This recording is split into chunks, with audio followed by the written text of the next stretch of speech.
So right now, everybody is thinking about the court case in Manhattan, people of New York versus Donald Trump, and the 34 felony counts against a former president of the United States.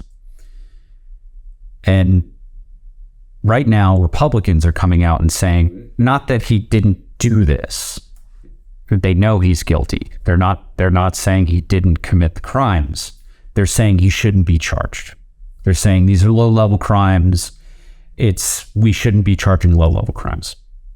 That goes against the Republican platform that's existed for longer than I've been alive, of being tough on crime, of prosecuting low-level crimes. Broken windows theory is what it's called, right? This is kind of nuanced, so I'm going to tell you now that the video is going to be a little on the long side, but I want you to stick with me.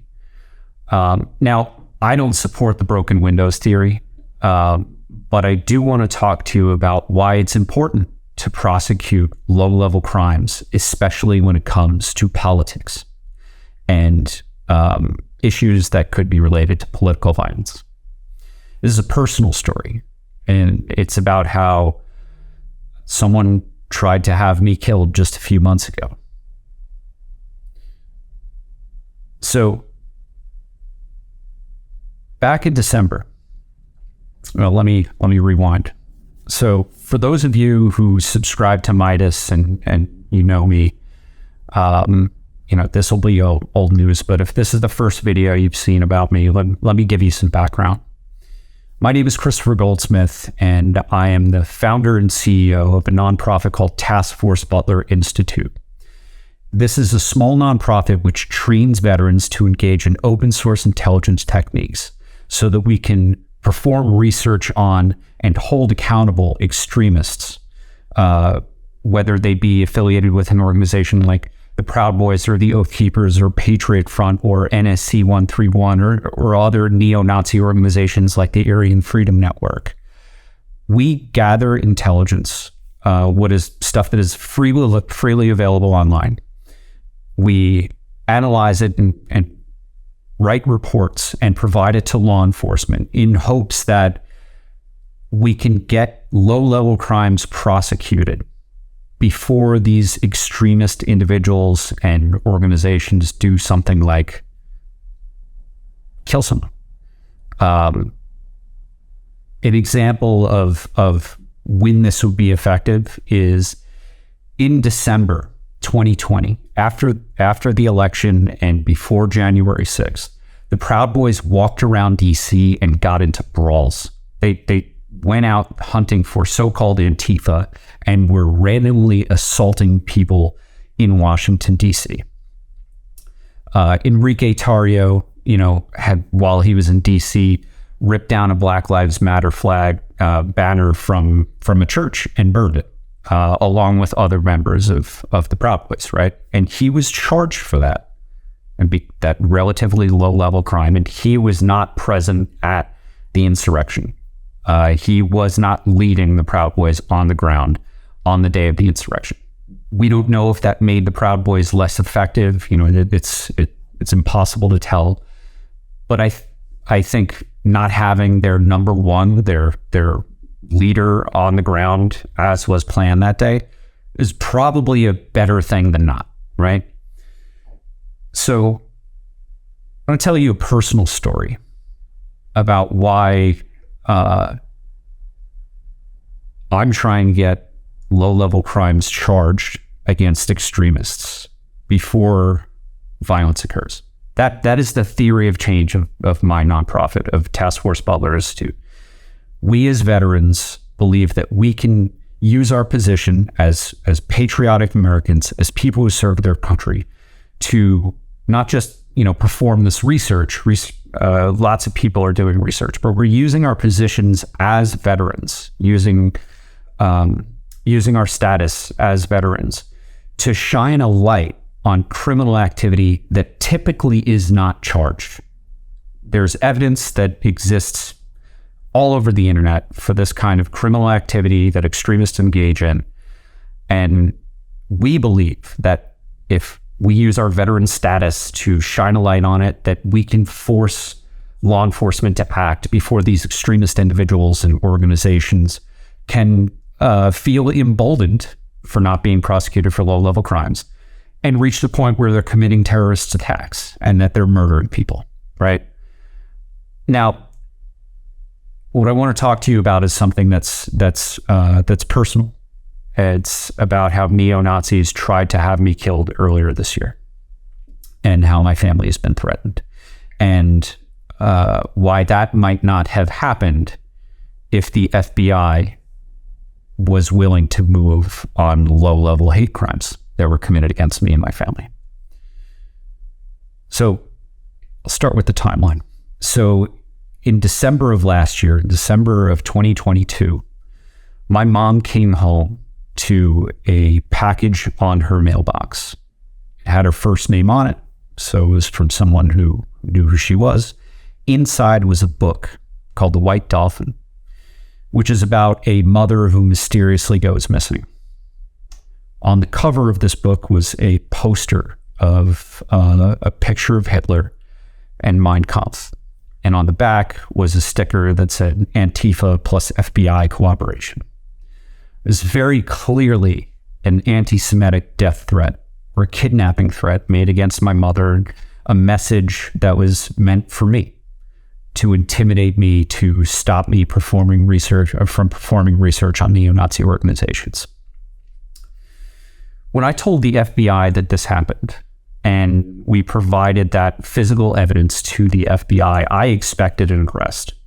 My research team, within hours of that individual dropping off the package at my mother's house, was able to identify the person who did it. The FBI went to that person's house, confronted them about it, asked them about it, and they admitted to it. And the way that that individual responded, because he wasn't arrested, was to feel emboldened. He actually took that FBI agent's business card and he mailed it to my home address with another anti-Semitic death threat. I told the FBI about that too. Still, he was not arrested. A couple of weeks later, this individual provided my home address and a picture of my family to another neo-Nazi organization that he was affiliated with, the Aryan Freedom Network. And they posted that stuff online. Now, someone from Atomwaffen, a terrorist organization, shared that information in his network. And soon after that, I was swatted. Someone called up my local police department pretending to be me, using a voice-changing app or program, saying that I had a gun, I had already done something terrible, and that I was suicidal. Their intent was to have a SWAT team come and blow down my door and potentially kill me in the middle of the night. Now, thankfully, I am a neo-Nazi hunter, right? That is my job. That is what I do. I run an organization, Task Force Butler Institute, which hunts neo-Nazis. That's what we do, and I am public about what I do. So, thankfully, I had already told my local police department what I do for a living, and I told them one day I might get swatted. So rather than bust down my door and come in shooting, they called me up. Now, they did respond appropriately. They did mobilize and everything, and it was a pretty disturbing event to get woken up in the middle of the night and have guns pointing through my window, right? But things didn't escalate, thankfully, because I had foresight. But this is an example, right, of why it's important for law enforcement to prosecute low-level crimes as soon as they have evidence of them occurring. Because when you don't prosecute low-level crimes, criminals escalate their behavior and they get emboldened. They start to feel invincible. Now, this neo-Nazi who has been threatening my family and the organizations that he's working with who've been threatening my family, still to this day, despite committing hate crimes through the mail, sending death threats to my family, trying to have me killed by police. The FBI has not moved on any of them, right? So it seems clear to me that until someone gets hurt, the FBI doesn't want to move. And I don't think that's acceptable. And I don't think that you should think that that's acceptable. So that's why I'm being public about this story. Because when Republicans are trying to normalize the idea that we should let career criminals like Donald Trump do low-level crimes and then commit bigger crimes until people die, like on January 6th. And District Attorney Alvin Bragg is getting mailed death threats with mysterious white powder, right? Remember that? It was just a couple weeks ago. Republicans are excusing terrorism. That is now the party's official position, that they believe that terrorism on behalf of Donald Trump is okay. We can't accept that as a society. We are not a nation of the Republican Party. We're not a nation of men. We are a nation of laws.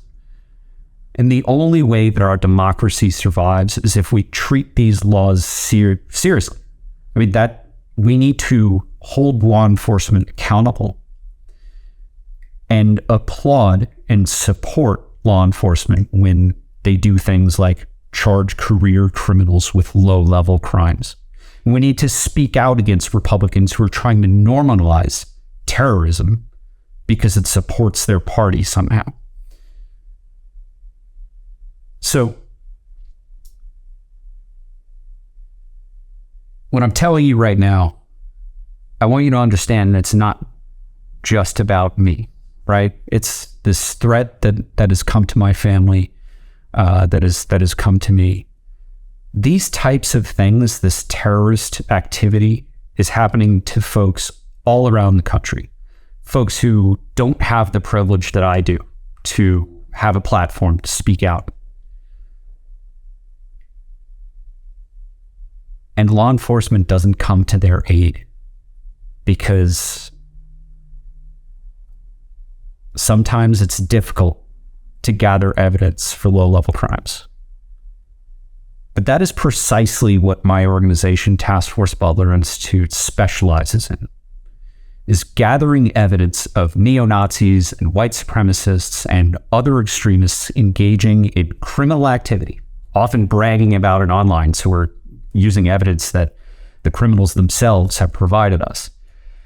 And we analyze it and put it into a report and make it digestible so that it's easier for law enforcement to make moves on and to start prosecuting extremists and criminals before they murder someone, before they start committing violent and destructive terrorist acts. And this is not a new idea, right? Everyone knows Michael Cohen, right? He's Trump's former attorney.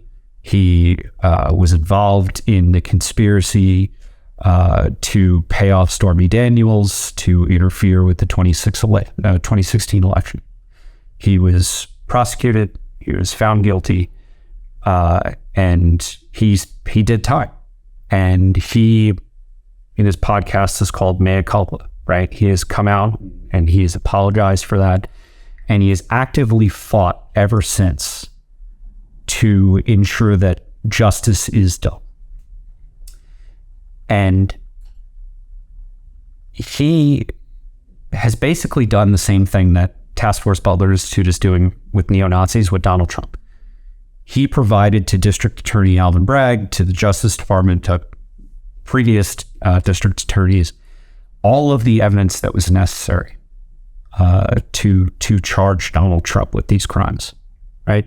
Now, Republicans are coming out and saying, well, at best, they're saying, well, compared to January 6th, like, the tax crimes, the conspiracy in New York is like, we're low level, like, you know, what about, right?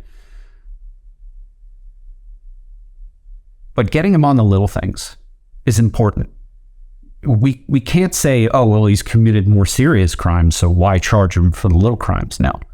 Oh, when he gets charged for more serious crimes, he gets to say, well, I've never faced criminal charges before. I have no criminal history. That's not true, right? Donald Trump should be prosecuted for every crime that he has committed, that the statute of limitations hasn't gone up for, right? Whether that's a city, a state, or federal prosecutors, every crime that Donald Trump has committed, he should be prosecuted for, because we are a nation of laws. And that is the only way that we maintain our democracy, is we can treat these laws that our democracy has created as the structure that maintains our society. So